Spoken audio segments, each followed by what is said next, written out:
တပေါင်းလာပြီလည်းနေပြီဆိုတော့မြန်မာနိုင်ငံရဲ့ထင်ရှားတဲ့ဖျားပွဲတော်တွေတစ်ခုဖြစ်တဲ့ရွှေဆိုင်ဖျားပွဲတော်အကြောင်းကိုအမင်းတို့ပြန်လည်တင်ဆက်ပေးလိုက်ပါတယ်။အမင်းတို့သွားခဲ့တော့ကတော့လွန်ခဲ့တဲ့တစ်လပိုင်းကသွားခဲ့တာဖြစ်တဲ့အတွက်ဖျားဝင်းထဲမှာတော့ဖျားဘူးအများကြီးစီကားနေတာမျိုးမဟုတ်သေးပေမဲ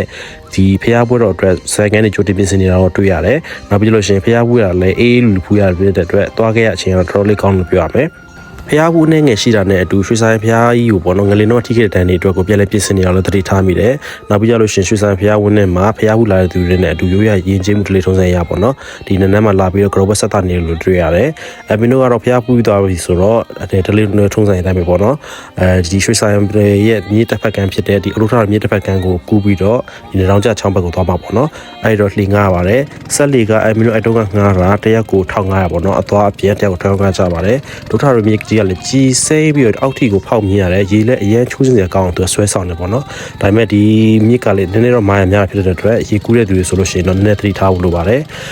်ဒီလေသွားလမ်းတစ်လျှောက်မှာလည်းလေရေရှုခွင့်နဲ့အရန်လာတဲ့တကြံစုံဒီနေ့အရန်စီကားတယ်လို့အမင်းသိရတယ်တခါမှတော့မကြုံဘူးပေါ့နော်ကဲဒီဆက်လေကိုအမင်းတို့စီတာ9မိနစ်10မိနစ်ဝန်းကျင်ပဲစီရပြီးတော့အမင်းတို့သွားမယ်ဒီနှောင်းကျချောင်းအောင်ရောက်ပေါ့နော်အဲ့မှာဒီမြင့်ငားတွေရောင်းတဲ့အတော်ကြီးကိုတွေ့တယ်သူ့ရဲ့ငားတွေပေါ့နော်အမင်းတို့ကတော့မှတ်ပြခဲ့ဘာကြောင့်လဲဆိုတော့အိမ်ပြန်ဖို့ကနည်းနည်းအချိန်ကြာအောင်ပါဆိုတော့လေဒီအချိန်ကတော့အမင်းတို့တော့ရေးကြတဲ့အချိန်ဖြစ်တဲ့အတွက်ဒီဖျားကုန်းပေါ်တက်ရတာတော့လေတော်တော်လေးကိုတက်ရတယ်အသက်ကြီးရဲ့လူပါလေဆိုရင်တော့နည်းနည်းတော့သတိထားပါတော့ဒါပေမဲ့လှေနဲ့မသွားချင်ရင်လည်းသူကဟိုဘက်လမ်းကနေပြီးတော့ကားနဲ့သွားလို့ရတယ်ဒါကတော့နှောင်းချချောင်းဘက်ကနေမြင်ရတဲ့အချက်ပေါ့နော်အဲ့ဒီမှာတော့နဒူးတန်နေနဲ့ဒီကရောဘတ်ဆက်တာနေတဲ့သူတွေတော်တော်များတွေ့ရတယ်ကလေးတွေဆိုလည်းနဒူးတန်ကြားတယ်သူတို့ပျော်ပြီးတော့လိုက်ကနေကြတော့သတိထားမိတယ်ပေါ့နော်နောက်ပြီးလို့ရှိရင်ဒီဖျားဝင်းကနေပြီးတော့ဒုထရီမြကြီးကိုကြည့်ရရှုခံလဲအရန်လှတယ်ဒုထရီမြကြီးကအဒီအထူးသဖြင့်ပေါ့နော်သူရဲ့ရေကြီးစိမ့်စိမ့်နဲ့နေအောင်အောက်မှာတောက်ပြီးလှတယ်တော်တော်လေးကိုမှကြပြဆန်တယ်လို့လေဆွဲဆောင်မှုတော်တော်ရှိတော့သတိပြုမိတယ်အဓိကအချက်ကတော့သူကဒီစောင်းနှင်းလိုကာလာမျိုးတွေနွေရာသီလိုကာလာမျိုးတွေမှာဆိုလို့ရှိရင်ရေကူးကျင်တဲ့သူတွေဆိုတော်တော်လေးကိုသဘောကျမယ့်နေရာမျိုးပေါ့နော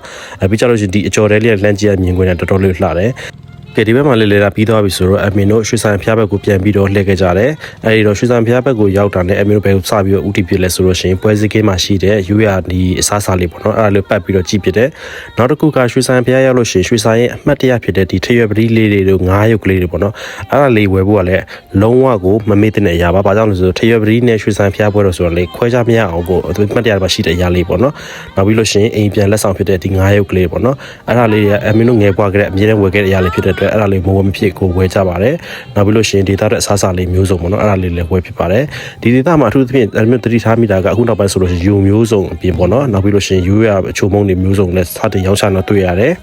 ယ်မရောက်ခဲ့တဲ့နှစ်ပေါင်းများစွာကြာပြီဆိုတော့လေဒီထရွယ်ပရိလေးတွေကိုငါးရုပ်ကလေးတွေကိုပြန်ပြီးမြင်ရတဲ့အခါကျတော့ကိုယ့်ရဲ့ငယ်ဘဝအများကြီးမှတ်မိသွားသလိုလေငယ်တုန်းကပြောခဲ့တဲ့အတိတ်ဘဝဒီအကြောင်းတွေတော်တော်များခေါင်းနဲ့ပြန်ရောက်လာဒါတွေကတော့အမင်းဘဝရဲ့တစ်စိတ်တစ်ပိုင်းပေါ့နော်မရောက်ဖြစ်တာကြာပြီဆိုပေမဲ့အမှတ်တရရအခုချိန်ရှိတော့မယ်တူမလေးအတွက်တော့သူတို့ငါးရုပ်တွေရောထရွယ်ပရိတွေရောပြီးကြလို့ရှိရင်အိုးဘိုချိုးတို့အကုန်လိုက်ဝယ်ပေးဖြစ်တယ်နောက်ပြီးကြလို့ရှိရင်ကရီကရာတွေနောက်ပြီးအချိုမုံတွေပေါ့နော်အဲ့ဒါမျိုးစုံကိုလည်းပြန်လက်ဆောင်ဖြစ်လက်ထပ်ပြီးတော့ဝယ်ဖြစ်ခဲ့ပါတ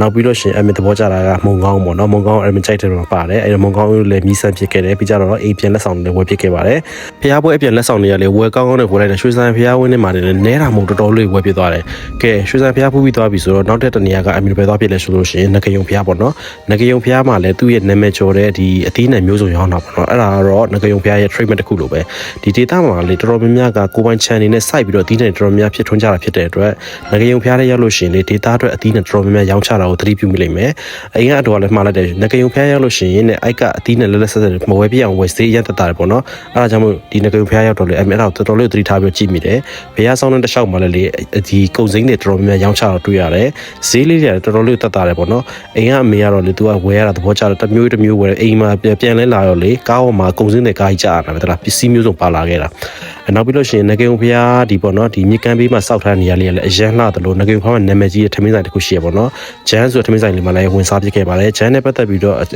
blog share တစ်ခုလည်းကြိုပြီးတော့တင်ထားပြီးပြီပေါ့နော်အဲ့မှာသွားကြည့်လို့ရပါတယ